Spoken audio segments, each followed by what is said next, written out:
18 দলীয় জোট নেতা ও বিএনপি চেয়ারপারসন বেগম খালেদা জিয়া।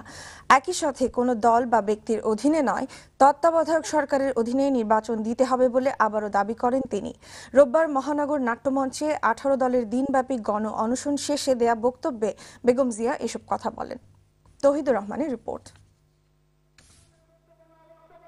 বেলা 12টায় বেগম খালেদা জিয়া আসার আগেই গণ অনশন মঞ্চ ঘিরে গণসমাবেশে রূপ নেয় মহানগর নাট্যমঞ্চ এলাকা। আটক জোট নেতাদের মুক্তি, ইলিয়াস আলীকে উদ্ধার ও গুম হত্যা বন্ধের দাবিতে আয়োজিত গণ অনশনে বেগম জিয়া সরকারের নানা কর্মকাণ্ডের সমালোচনা করেন।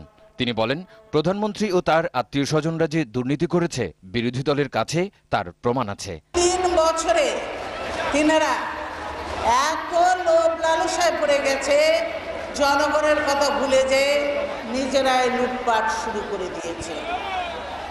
নিজেরা এমন লুটপাটে ব্যস্ত, দেশের মানুষের জন্য, দেশের জন্য যে কোনো কাজ করতে হবে সেদিকে তাদের কোনো খেয়াল নেই।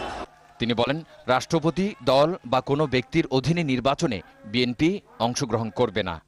আওয়ামী লীগের অধীনে কোনোদিন সুষ্ঠু নিরপেক্ষ নির্বাচন হতে পারে না, সেটা আপনারা নিজেরা বারবার প্রমাণ করেছেন।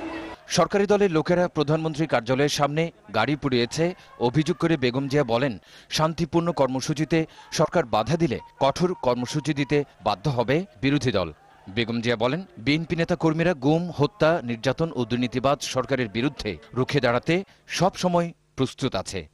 এই সরকারের গোয়েন্দা বাহিনী, র্যাব এবং এই সরকারের কিছু এই ছাত্রলীগ, যুবলীগ দিয়ে যে একটা সংগঠন তৈরি করা হয়েছে, তারা মিলে ইলিয়াস আলীকে গুম করেছে। শুধু ইলিয়াস আলী নয়, কিছুদিন আগে ইসলামিক বিশ্ববিদ্যালয়ের 2 জন ছাত্রকেও গুম করা হয়েছে। সরকারের সাথে আলোচনায় বসতে বিএনপির কোনো আপত্তি নাই। সুস্পষ্ট এজেন্ডা ছাড়া কোনো আলোচনা নয় বলেও জানান বেগম জিয়া।